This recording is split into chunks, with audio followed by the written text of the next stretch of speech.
माजी मुख्यमंत्री अशोक चव्हाण यांनी भाजपमध्ये प्रवेश केलाय। हा माझा व्यक्तिगत निर्णय होता, मला कुणी जा असे सांगितलं नाही, असा खुलासा देखील चव्हाण यांनी यावेळी केलाय। नव्या राजकीय आयुष्याला सुरुवात करत आहे।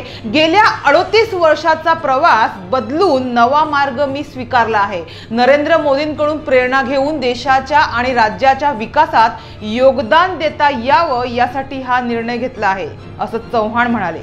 राज्याचे उपमुख्यमंत्री देवेंद्र फडणवीस, प्रदेशाध्यक्ष चंद्रशेखर बावनकुळे, मुंबई भाजपचे अध्यक्ष आशिष शेलार, खासदार प्रताप पाटील चिखलीकर, मंत्री गिरीश महाजन, माजी मंत्री हर्षवर्धन पाटील यांच्या उपस्थितीत अशोक चव्हाण यांनी भाजपमध्ये प्रवेश केला।